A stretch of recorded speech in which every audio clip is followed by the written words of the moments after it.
Nthawi ino ndipereke mpata kwa anzathu a media kuti mufunse mafunso.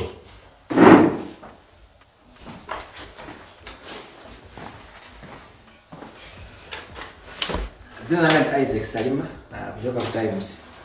Nafani ngofunsa kuti kodi mawalo amukamaenda ulendo andawala atsogoleri chipano cha DPP Peter Mutharika adzaenda nawo komanso adzaenda motani wapansi kapena pagalimoto, komanso manifesto amene mukakhazikisa kodi ngati afford mukhazikisa ngati alliance kapena ngati DPP kupeza sile bomba zokuza kuti ngati alliance yanu yakuli manifesto mwaika pamodzi kapena lesi aenda paika pankhani manifesto ziko kwambiri anzathu amene wa Times. Nditengeso funso lina limodzi kenako ndi apase a chair anzathu a Capital.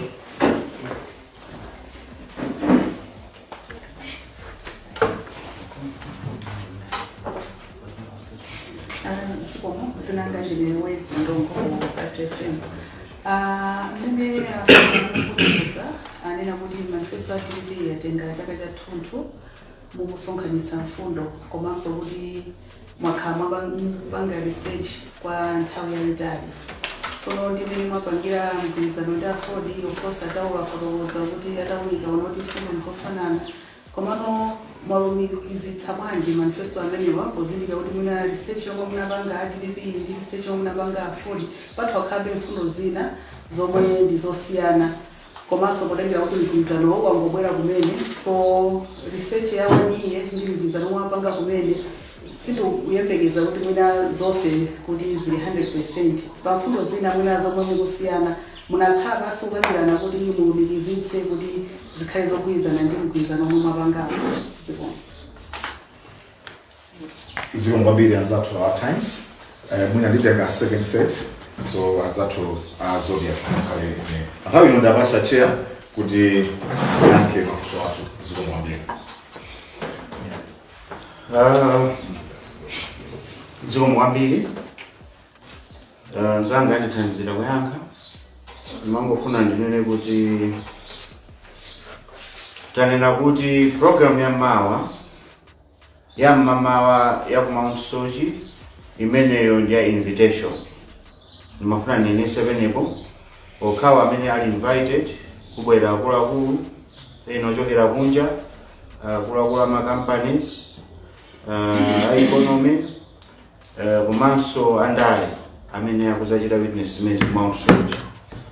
Ife tonse tikawandikana panjamba kwa amene tingathe kuti tikaende ndi Professor Peter Mutharika kuchokera pa Upper Stadium ndio tizapita kwa Upper Stadium.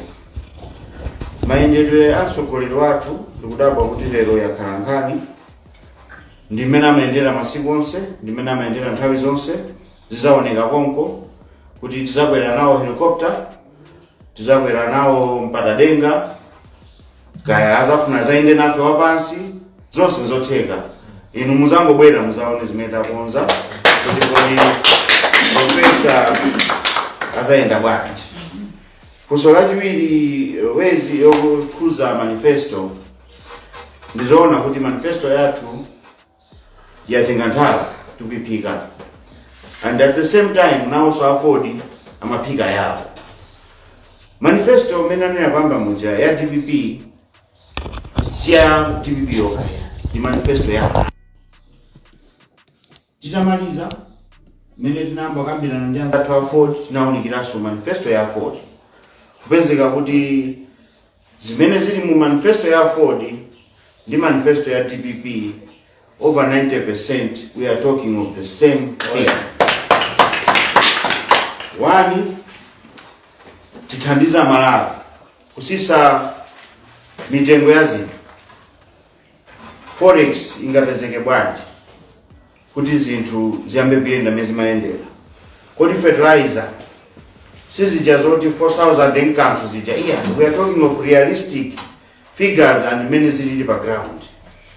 Come to education, maphunziro athu apita pansi, tikaona mwamo manifesto ya Ford, manifesto yathu tufuna titukule ana athu kumbali ya maphunziro. Komanso noti kutukula ana okhawo komanso zipangizo zoyenereka zipezeke kuphatikiza masukulu anuwa kumbali ya zipatala health. Mukuziwa pano ino kuti mpite pa Queens apa ndi sirinji yomwe alibe ndi panado yomwe alibe. Tifuna zimene zibwerere muchimake. Tikaona ma institution athu mene akuyendera palibe ma institution amene akuyenda bwino ati makindi yatseka. Mukapita kwa SFFRF mpaka lero sanayambe sakuziwa kuti fertilizer even wa program yawo yachokera kuti. Izi ma solutions ake mukayang'ana ma solutions athu ni ma solutions a afford ndofanana. That's why tikuti ife tapanga manifesto ya Malawi. Si ya DPP, si ya afford, koma ya Malawi. Ndegeze pompo ya pempe mina kuti fuso ajiwili limapita kumbali ya manifesto mina afford ankepo komanso mina ndi apempazanga kungalani mawu abweranso.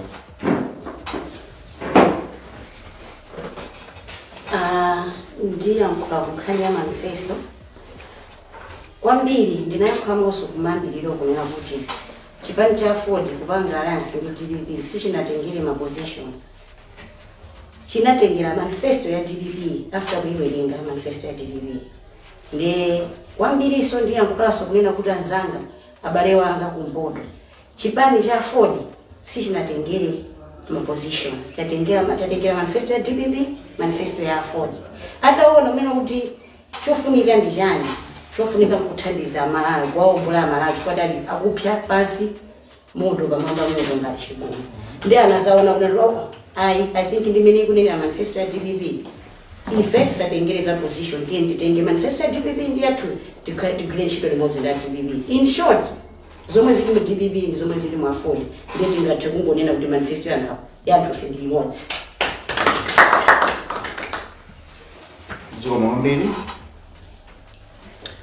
Zikomo kwambiri ineso sindidutsa monse mwabisanzanga ndingo chitapo pang'ono fuso kumaka kwa Isaac for times kuna kuti ya president athu adzaenda bwanji.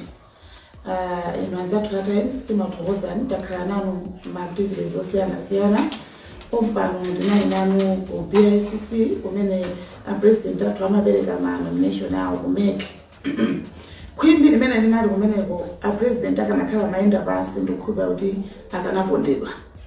Ine pamodzi ndiona mu organizing secretary general tinasankhidwa kukhala amodzi mwa akuluakulu achipani okalandira president pofika pamalo. Koma ndikutsimikizireni zinali zovuta ngakhale malo oti tiyime sanateke. Ine ndikanagwa muchigulu cha wanthu mwinaso kupondedwa. Tinachoka chothawa kupulumutsa miyoyo yathu kukalowa nkati ngakhale apolisi amathawa.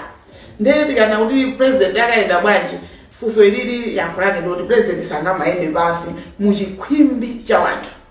President wathu mwanjira ile usakakhala mayendedwe abwino oti aliyense azikaona ife amayi tikunyada achinyamata kunyadira president tikuvina koma tizikatha kuona kuti president wathu ndiwe ndege akakhala ali mu ndege akakhala pandalenga amene anosi koma ndithu president wathu akayenda muchigulu cha wanthu kuti anthu azikatha kumuona komanso atetezeke. Kunkhani ya manifesto ayankha bwino afford ayankha bwino national organizing secretary. Nkhani yaikulu ndiona kuti tikuti manifesto yathu inatuluka atapanga kaye research background. Lero lino ino ndine kuti tipite kumudzi tikangoyitana mwina anthu ochepa tiwafuse mavuto amene akumana nawo. Mulamuliro wa Malawi Congress Party mukumana ndi mavuto anji amayi ngakhale zimayi wakumudzi kwathu kwakwetemule akakuzani kuti mavuto akula ndi njala. Number 1 ndekuti chipani chachita pik kuti mmudzi muli chani njala. Number 2 ndalama yatha mphamvu tikapita kunsika ndalama sikutheka kugula katundu. Number 3 umphawi wazaoneni. Number 4 tikapita kuchipatala mankhwala kulibe. Tikakhala nkhani ya shuga ndende anawo malira kuti tudya phala lopanda shuga.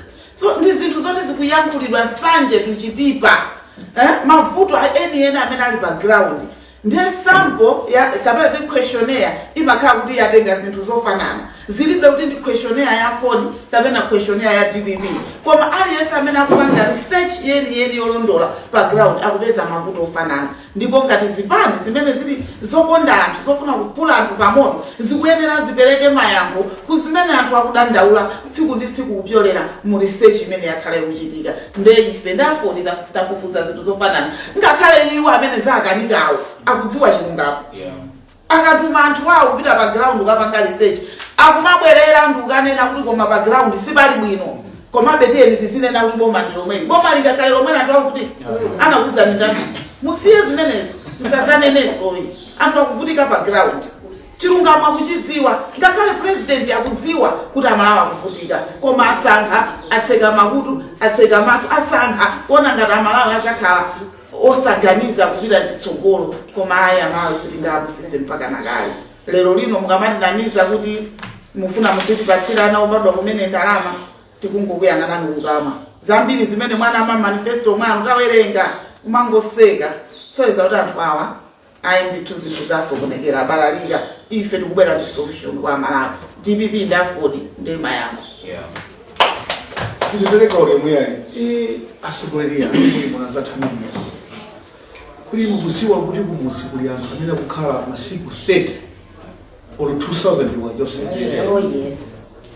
kuli mukuziwa kuti kumusi kuli anthu akukhala 3 days or 4 days osati kusamba opanda sopo shuga uja timangula uja 600 kwacha uja shuga uja lero ana akupita ku sukulu osadya phala ulonyichere mumaso oti akeke muphala sikuchitika muzi andi tikamakamba zoti mpulumusi ndi Professor Arthur Peter Mutharika ifa DPP ndikuti kulakwisa ndizoona chifukwa anachita ndiponso achita komanso ndipembe azathu media kuti ndimatha kuona pena zithunzi kutusa zithunzi kumayipisa president athu majambula mwina amene mukuganizira amene akupangira pena tipembe kuti yayi abiya msogoleri wathu ndi president wathu ndi bambo athu tenti mulemekezeni atumikire dziko lino kuti aphule amalawi pa mavuto amene anthu akukumana nawo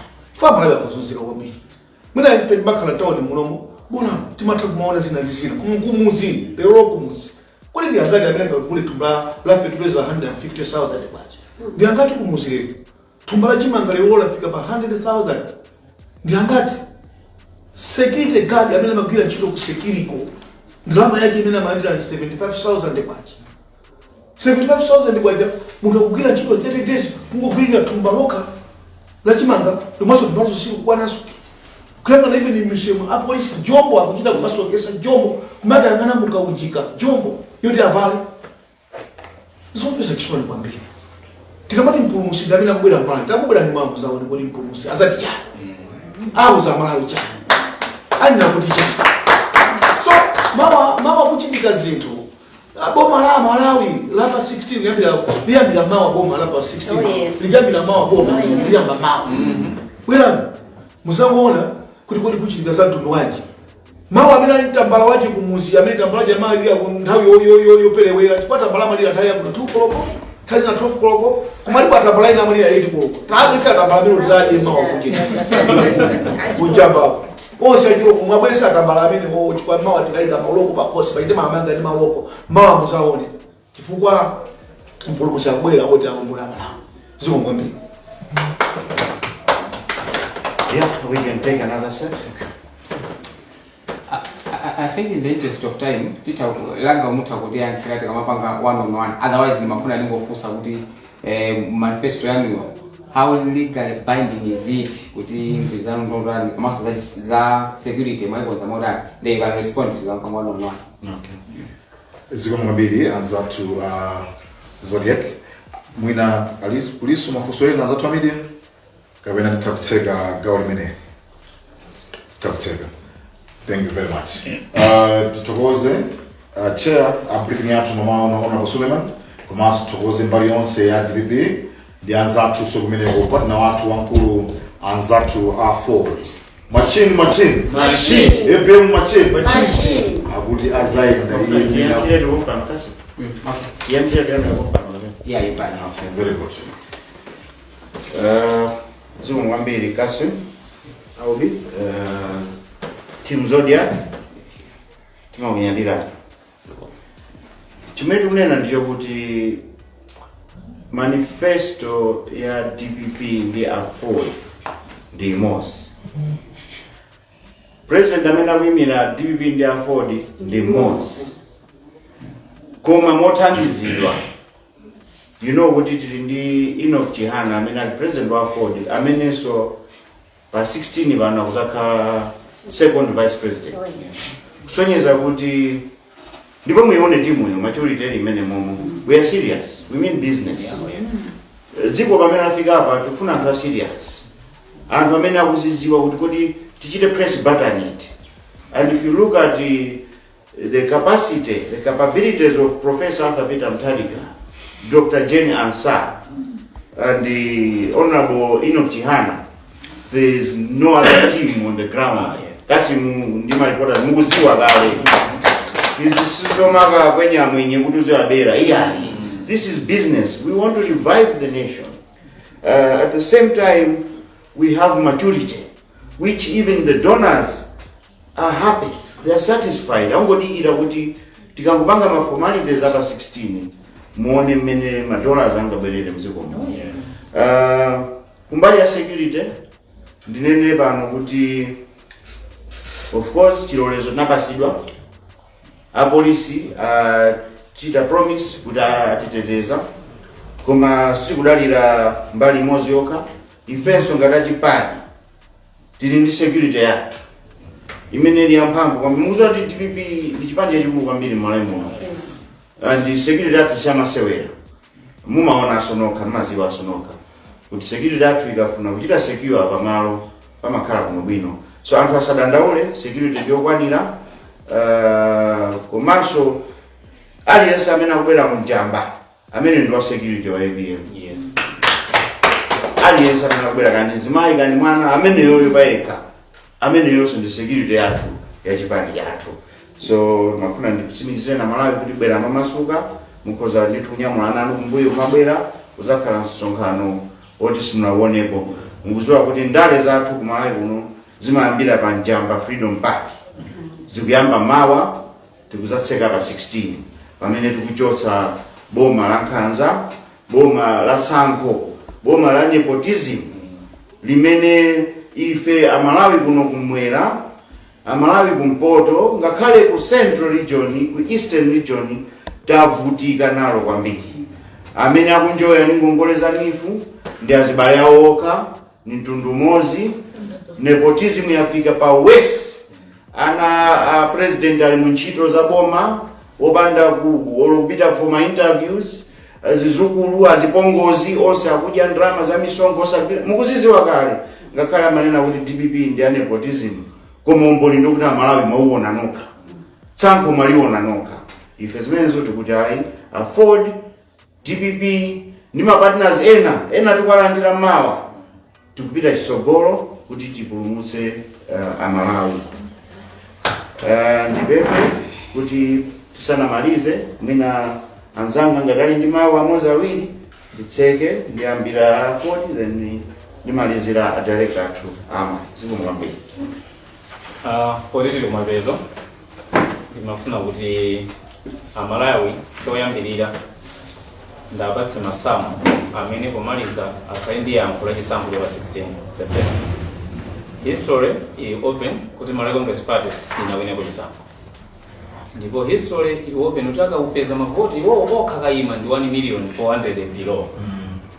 Ndipo tonse tikudziwa kuti pamene achakwera anayima ka 2020 kuwina kupikisana ndi Professor Arthur Peter Mutharika iwo anali zipani Peter Mutharika yekha kupikisana ndi akudziwa bwino zimene zati kuchoka kumene zipani za 40 kulibe zonse kulibe. Amalawi tikufuna 50+1. Chakwera sanapeze ku 50+1. MCP sinapeze ku 50+1. Lero angatsimikizire kwa ina angatsimikizire kuti MCP ya mala nati ya mala. Kumene yapita iwonso akudziwa zinachizo. Za umboni wina ndionena kuti vice president wa dziko lino Right Honorable Usi anayankhula akuti kodi Malawi akufuna mafuta osati kumauza kuti amafuta hawo alipo koma Malawi akugonere komata fuel akutsimikizira iyo ali mboma lomwelo limodzi lacha kwene koma kuti Malawi sakufuna zimene achakula kumenya Malawi akufuna kuti asamangoyankhula koma zinthu zikhale pa tebulo. Ambuye akudalitseni kuti pamene mukudikirira kudzavota voti ya pa 16 ndiye imfa ndi moyo kodi timpatse chakuyera tifepo kapena tipereke kwa Profesa Adapita Mutali kutaka promosi zili manyamata. Zilo mwambiri director of women. Mambo kumbusana kuti mwana Malawi amene ali kusonga kwa chisango amene ochuluka azimayi. Azimayi wonse kumene mulipo kama voti yanu kuti pa 16 September mukavotere DPP. DPP ndimene kubwera ndi mfundo kapena kuti manifesto yopereka chiyembekezo kwa ife ndi mabanja athu. Azimayi kavutika, azimayi kasauka, azimayi kanyozeka. Tikulephera kusamala ana akungoyenda mtawuni m'midzimu, ana akusowa zakudya zimene amayenera kudya zamagulu. Tili mantha kuti mwina 5 years kutsogoloku ana athu mwina tizeru tizakhala tovutirapo chifukwa cha madyedwe alero amene akudya nathuwa movutika kudya ndi limodzi mwina kusadya kumene nthawi zina kungogonera mangophika nthawi yakwana kuti amayi tituluke mu mphawi umenewu.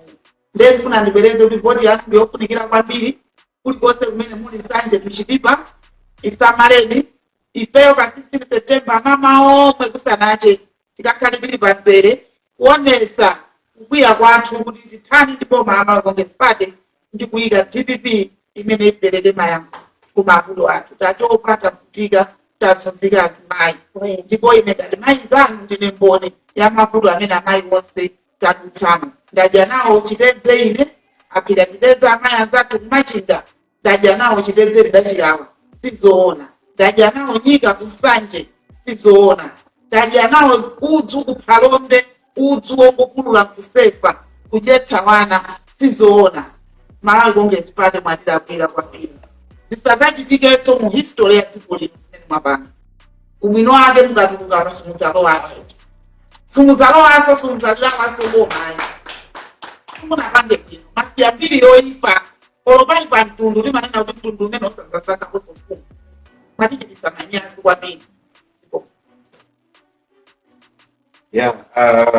Mambo kuna niseke maana kuti ngakhale kumbira kumene aize kima kona ndi masaka za mpira maripota amami za mpira tapanga limodzi ngati timu siku ichitagwira timasintha kocha and nthawi ino yakwana kuti tisinthe kocha wa dziko lino walephera even to fulfill one promise imene anapanga zakanika choti tisungire kocha amene icha tipenya tichonse kocha wina abwere ndi nzeru za nyuwani and kocha amene ufuna ife ndi amene tinamuona kumbuyo mukuti nawe inapo nditu dziko ndi Profesa Adapita Mutali ndi amene ufuna kuti abwere no amenewo ndi paseni ya mubeta tipange kumaliza zotseka tsuka kumapita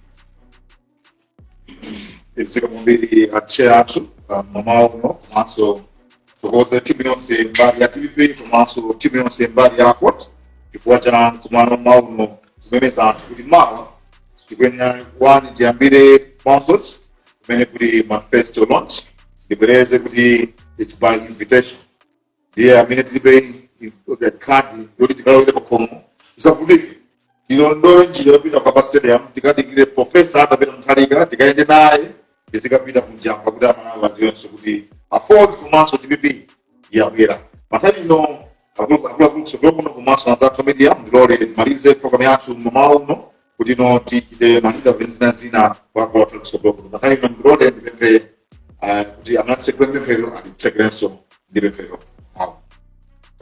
atiteke masakwenfere oyera mwarade ngamini mmadza pakati pathu kutilola kuti chilo sitikambirana imukale nafe ndikumatilola kuti mayamba nafe ndikumasiriza nafe kuziwa kuti nzeru zanu atale zinesapangitsa kunena kuti winalesa akapereke mfundo zofunikira kuthandiza amalawi ndi amene akuvutika chifukwa panakhala pano kunena kuti akwiri pano apereke mfundo zawo inu mukhale nafe munayamba nafe ndipo mukatsiriza nafe mulemekezeke mudamulike muzina chizipemphera amen.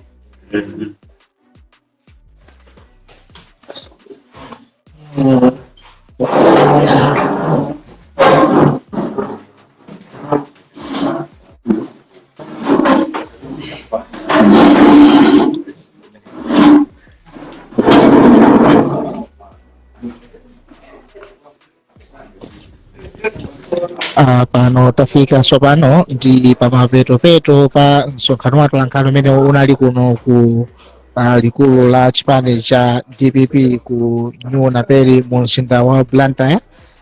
Msonkhano uno anapanga ndi DPP komanso a Ford. Paja mukati kumbukira bwino zipani ziwiri zimenezi paja zili mu mgwirizano wa kuchisankho Electoral Alliance umene akuyendera limodzi kupita kuchisankho chimene chikubwera pa 16 September. Pano panabwera akuluakulu osiyanasiyana. Panali a regional governor a chipani cha DPP Charles Mchacha, panali a national organizing secretary Honorable Samia Sulemani anali pano, ndaona Maina Vicha anali pano, komanso a director of campaign a Ford, komanso ndi akuluakulu ena kuchokera chipani chimene cha Ford anali pano, amene amalankhula ku mtundu wa Malawi akukonzekera za manifesto launch imene ichitike mawa chipani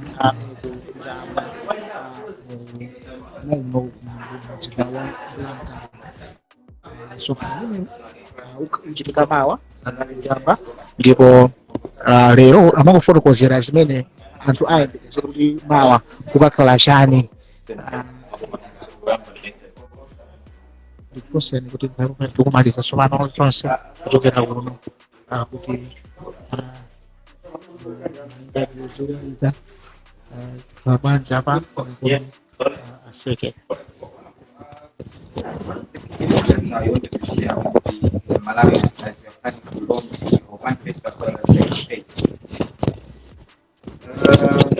We want to send a message to Malawians that the day that we have been waiting for has come. The day that Malawians been waiting to get answers for their problems has come.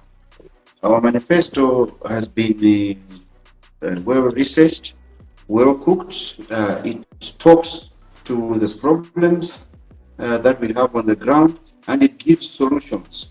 That's why we are here today to tell Malawians to come in their large numbers tomorrow to witness the ceremony of the manifesto launch that will be followed by a campaign launch at Njamba Freedom Park tomorrow.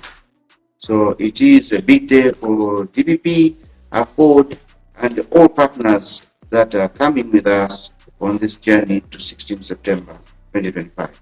Maybe how unique is your manifesto? Our manifesto is very unique in a sense that it is tackling all problems, all issues, and giving straight answers to those solutions. For example, I'll tell you, it is looking deep into the youth, and it is giving solutions to the youth. There is a special treatment that will go to the youth, not what we have seen happening underneath. We're going to restructure that NIF and benefit the youth. The details of the program are in there. I do not want to disclose now, but come and hear them tomorrow. It has also taken care of our old people who have been left without even being paid their pensions and neglected. It is there how we are going to look after these people. I wanted to say that our manifesto is built on Malawian problems and Malawian solutions. We are not expecting to get free money from anywhere to fulfill our manifesto. Being in government before, we have the experience. We know where the money is. We know how we can play around with the same money that is being chewed by MCP government, Chakwera and his boys. We know how to use that money wisely so that it goes to the grassroots. We build our economy. We drop the inflation. Imagine inflation when we were giving them the government. We were in a single digit. Today, we are almost 30%. Trust me, you reporters know better. This country is finished. chakuno muchichewa munatangoti fotokozera ndi uthenga wanji waukulu umene mufuna Malawi akhale nawo pamene mukonzekera manifesto komanso campaign launch? Yeah, uthenga waukulu ndonena kuti mawa ndi tsiku limene Amalawi takhala tikuyembekezera, takhala tikuona ma manifesto ena mbuyomu, manifesto ngati akwerenga nthano, manifesto akupitiriza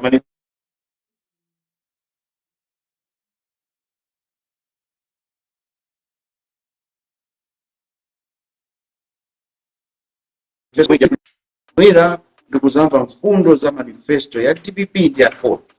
Muli mfundo menemu zimene zikukhudza Amalawi pa ground. Mavuto amene Amalawi tikumana nawo tsiku ndi tsiku. Kusowa kwa chakudya, kusowa kwa forex, ma business apita pansi, kusowa kwa mankhwala muzipatala, kusowa kwa zipangizo m'masukulu mwathu, kusowa kwa mafuta. Lero ndikupira kuti nanu apa masiya magalimoto kunyumba mabwera kapaza. Mafuta kulibe. Kodi tipitirire ndi zimenezi. Manifesto yathu ikunena mavuto amenewa komanso kupereka ma solutions, ikupereka chiyembekezo kuti kodi vuto ili tithana nalo bwanji. Sitikungokamba iya ngati mene akambira nawo. Ife mukuziwa kuti akhala mboma kwa zaka zambiri. Tili ndi experience. Manifesto yathu ndi ya Ford sikulonjeza kuti tikatenga ndalama kwina kwake kaya kwakuya kaya kuti ayi ndalama imene timapanga Malawi muno ndi ndalama yokwana kuti Malawi tikhale ndi ufulu. Tinazoonako mbuyomo malemu Bingwa Mutharika mzimu wonse mutendere anali ndi budget, timati zero deficit budget yopanda kuthandizidwa ndi wina aliyense. Komanso ndi nthawi yokhayo imene Malawi anakolola chimanga kuti timasowa poyika. Zinatheka bwanji? Ndi DPP yokha imene makwanisa zimenezo. Ndiye mawa tikuyamemeza Malawi ozungulira muno Blantyre, bwerani manifesto iyi ndi yanu Malawi. Inu anyamata bwerani muzamve mfundo zili mmene.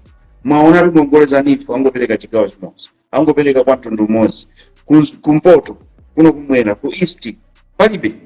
Kuli Longwe kumene ambiri angogawa nochepa. Tifuna zimene zisinthe. Ndalama zimene zikuonongedwa kumene kuja ndizokwanira kuti Malawi nyamata wina aliyense achite benefit. Kuli program manifesto imene msindulula pa muzayione imene kuchitani target ino ya nyamata kuti milambo ipite patsogolo. Akulu athu apasidwe zoyenera zonse. Pano anasiya kupasidwa even ma pension. Ma institution athu adi majatseka. SFFRFM yatseka. NFRA yatseka. Pitani muone ku immigration sizikuyenda. Pitani pa road traffic apa sizikuyenda.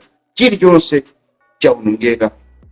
Hope ya Malawi ndi manifesto imeneyi mkwizano wa Ford DPP utsogoleri wa Professor Peter Mutharika, Dr. Jane Ansah, komanso Enoch Chihana ndi ma partners ena. Komanso ndingoperekapo ka hint.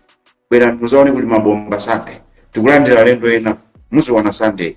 Ziko mwabe. So how you go binding with your manifesto since you saying it also speaks to your alliance with Ford? I can say that both manifestos, we have come to a conclusion that we are going to use the DPP manifesto, which also is incorporating some issues which were brought by Ford into that one. What we are saying is that Ford and DPP, as the ruling parties, will use the DPP manifesto, which will be endorsed tomorrow by the President of the Alliance for Democracy. After going through it and giving his thoughts, we have come up with the final document, which we are unveiling tomorrow, representing both DPP, and it will be endorsed by the fourth President. Thank you.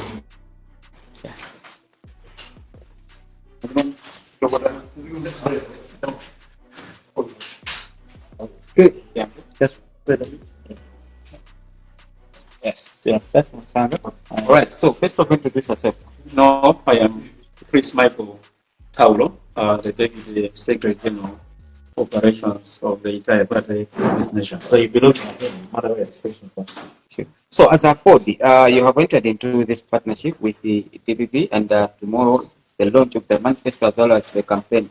How confident or how sure should we afford followers be with this partnership? In the first place, we are Alliance for Democracy, the experts of alliances in Malawi more than any other party. And we are very well experienced in making alliances. And if you read history, you agree with me that it is a fault that partnered with almost every party in power since 1994.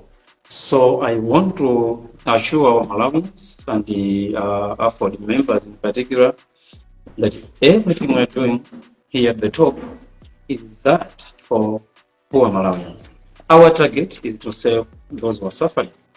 What are the sufferings in Malawi? Everyone knows that primary commodity in Malawi is food, just like anywhere else, should I say elsewhere.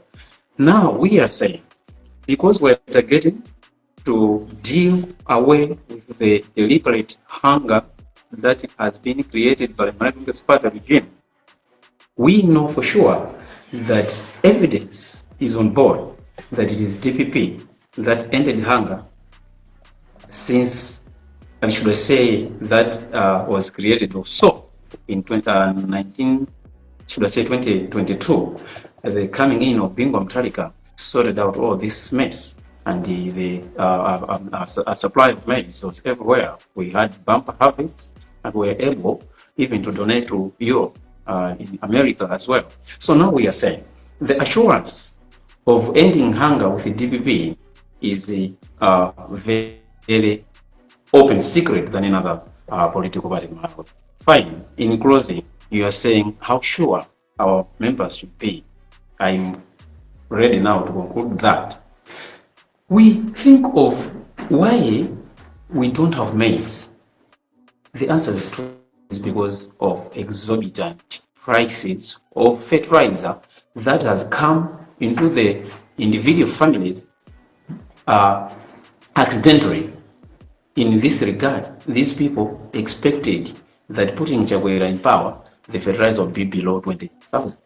And now, to their surprise, fertilizer now is 150. So now they don't have anywhere to get any money to top up on 20,000. They already thought it's expensive to make it 150,000 per car. Now that one made every wise and unwise Malawian to fail access to a bag of fertilizer, hence hunger. So we say it's a deliberate, it's a money-made hunger in this nation. Chabuno, many amatsatira afford. Tulipidie mota ndile mpitiza many mabanga wondoti ndi wabwino pa iwo. Okay. Faya biri ila metseba mo boba mo. Tate wenu wantu wasauka ndi Professor Atabira Mutharika. Wa anachitawo kumbono tilinawo. Professor Atabira Mutharika Malawi tinamugira. Tinanena kuti tukukhala moyo wovuta. Amakulitsa tumbula fertilizer 20,000, sugar 450 kwacha, fresh 80 kwacha, ndipo fees ya university 180,000 per year at that time. Malawi atabwera nzathu uyu akulamula lero ananena kuti ife tukupa chisoni akuluakulu Malawi muzilipira 181,000 fees ya university pamene pali boma ili lokondera kutera kwa papa ataphunzira tatusa olemera okhaokha ana amphawi saphunzira. Ndifuna mundivotera ine kuti aliyense aonetse kuphunzira sukulu. Ananena kuti fresh uyu mukulete kwacho ndotula kwambiri amene iyi afunika kuti mundivotera ine kuti atsike kuti aliyense azikwanitsa kuchapira fresh. In short, anakamba za sugar kuti sugar uyu mukule 450 ndotula afunika anthu osauka amene anthu osauka mundivotera ine kuti adzatsika lisazimati pomaliza. Ananena kuti njala mdziko muno itha mukandivotera ine because fertilizer ndi 20,000 Malawi sangakwanitse iyayi tikufunika fertilizer atsike akhale 4,000 ekala. Now if afford it kuja tampatsa munthu umpando fertilizer from 20,000 to 150 panopa tuzazora 200. Fresh pa 8 kwacho anafika 1,000.